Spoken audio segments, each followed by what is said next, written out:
Hi hello friends, வாங்க இன்றைக்கி நாம் சிம்பிளாக ரம்மா சமையலில் ரொம்ப டேஸ்டியான சிக்கன் லிவர் ஃப்ரை எப்படி செய்கிறதுன்னு பார்க்கலாம். இது வெறும் மாவு களி கூட அவ்வளோ நல்லா டேஸ்டியாக இருந்துச்சு சாப்பிட்றதுக்கு. இந்த மாதிரியான சிம்பிளான குக்கிங் வீடியோஸ் பார்க்கணுன்னா ப்ளீஸ் என் சேனலை சப்ஸ்கிரைப் பண்ணுங்கள், லைக் பண்ணுங்கள், ஷேர் பண்ணுங்கள். இந்த சுவையான சிக்கன் லிவர் ஃப்ரை எப்படி செய்கிறதுன்னு பார்க்கலாம் வாங்க. நிஜமாகவே சாப்பிட்றதுக்கு அவ்வளோ நல்லா இருந்துச்சு. வெறும் ஒரு 5 to 7 மினிட்ஸில் தான் நான் இதை செஞ்சேன். ஆனால் சாப்பிட்றதுக்கு அவ்வளோ நல்லா இருந்துச்சு. நம்ம இந்த மாதிரி கொஞ்சம் கீ விட்டு செஞ்சுக்கணுமானா ரொம்ப நல்லாயிருக்கும். நெய் ஊற்றி செய்கிறப்போ சாப்பிட்றதுக்கு ரொம்ப டேஸ்டியாக இருந்துச்சு. வாங்க இப்போ இது எப்படி செய்கிறதுன்னு பார்க்கலாம். ஸ்டவ் பற்ற வச்சுன்னு கொஞ்சமாக நெய் சேர்த்துக்கலாம். அது கூடவே கொஞ்சமாக ஆயில் சேர்த்துக்கலாம். வெறும் நெய் மட்டும் சேர்த்தோம்னா நல்லா இருக்காது. அதனால கொஞ்சமாக ஆயில் சேர்த்துட்டு சோம்பு சேர்த்துக்கலாம். சோம்பு கொஞ்சம் பொரிஞ்சதுக்கப்புறமா வெங்காயம், ஒரு பெரிய வெங்காயம் சேர்த்துக்கலாம். வெங்காயம் சேர்த்துட்டு அது கூடவே கொஞ்சமாக கருவேப்பிலை சேர்த்து ஆனியன்ஸ் நல்லா ப்ரௌன் ஆகிற வரைக்கும் நல்லா ஃப்ரை பண்ணிக்கலாம். பாருங்க, ஆனியன்ஸ் நல்லா ஃப்ரை பண்ணிக்கணும். நெய்யில் நிஜமாகவே இந்த ஆனியன்ஸ் ஃப்ரை ஆகிறப்போ அவ்வளோ நல்லா வாசனையாக இருக்குது. இப்போது நல்லா ஆனியன்ஸ் பாருங்கள் நல்லா ப்ரௌன் ஆகிடுச்சு. இப்போ இதில் நாம் ஒரு ஸ்பூனுக்கு இஞ்சி பூண்டு பேஸ்ட்டு சேர்த்துக்கலாம். இஞ்சி பூண்டு பேஸ்ட்டு சேர்த்துட்டு நல்லா ஃப்ரை பண்ணிக்கலாம், பச்சை வாசனை போகிற வரைக்கும். இஞ்சி பூண்டு பேஸ்ட்டில் இருக்கிற பச்சை வாசனை போகிற வரைக்கும் நல்லா ஃப்ரை பண்ணிக்கலாம். இது மூணையும் சேர்த்து ஃப்ரை பண்ணிவிட்டு இப்போ இதில் காரத்துக்கு ஏற்ற மாதிரி மிளகாத்தூள் சேர்த்துக்கலாம். மிளகாத்தூள் கொஞ்சமாக தனியாத்தூள் சேர்த்து எல்லாத்தையும் நல்லா ஃப்ரை பண்ணிக்கலாம். இதில் நான் வேறு எந்த மசாலாஸோ தக்காளியோ எதுவும் நான் ஆட் பண்ணல.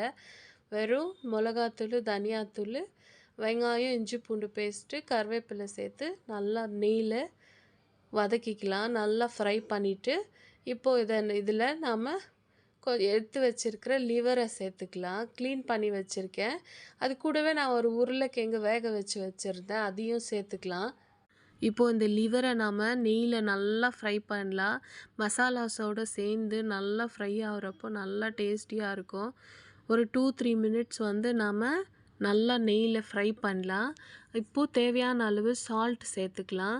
சால்ட்டு சேர்த்துட்டு இன்னும் ஒரு 2-3 மினிட்ஸ் நம்ம ஃப்ரை பண்ணிகிட்டே இருக்கலாம் ஆயிலில். மசாலாஸ் எல்லாம் அப்போ தான் நல்லா லிவருக்கு இறங்கும். அதனால் இப்போ நம்ம தக்காளி சேர்க்கல, அதனால் கொஞ்சமாக புளி தண்ணி சேர்த்துக்க போகிறோம். அதுக்காக தான் இந்த புளி கரைக்கிறேன். இப்போ பாருங்கள் நல்லா ஃப்ரை ஆகிடுச்சு. ஆயிலில் நல்லா மசாலாஸ் எல்லாம் நல்லா லிவருக்கு பிடிச்சிச்சு. இப்போ நாம் இந்த புளி தண்ணியை சேர்த்துக்கலாம். புளி தண்ணி சேர்த்துட்டு நம்ம ஒரு 2 மினிட்ஸ் நாம் இதை வேக விடலாம். இப்போ இது கூட நம்ம தண்ணியும் கொஞ்சம் சேர்த்துக்க போகிறோம். இப்போ கொஞ்சமாக கலக்கி மிக்ஸ் பண்ணி விட்டுட்டு இப்போ நாம் வாட்டரும் சேர்த்து கொஞ்சம் ஒரு 2 மினிட்ஸ்க்கு நம்ம வேக வச்சுக்கலாம். வாட்ரு சேர்த்து வேக வைக்கிறப்போ தான் லிவர் நல்லா ஃப்ரை ஆகும். சிக்கன் ஐட்டம்ஸ் எதுவானாலும் நல்லா குக் ஆகணும்.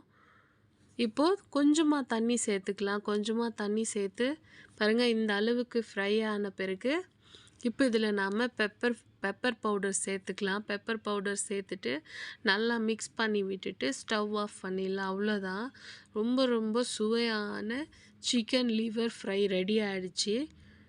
அவ்வளோதான், இப்போ நாம் ஸ்டவ் ஆஃப் பண்ணிடலாம். பாருங்கள், பார்க்குறதுக்கே அவ்வளோ நல்லா இருந்துச்சு. சாப்பிட்றதுக்கு ரொம்ப டேஸ்டியாக இருந்துச்சு. இது கூட நான் இப்போ வெறும் மாவு களி செஞ்சு வச்சுருக்கேன்.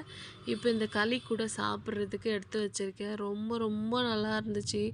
களி கூட சேர்த்து சாப்பிட்றதுக்கு அவ்வளோ சுவையாக இருந்துச்சு. நீங்களும் உங்கள் வீட்டில் கண்டிப்பாக இதை ட்ரை பண்ணி பாருங்கள். தேங்க்யூ ஃபார் வாட்சிங்.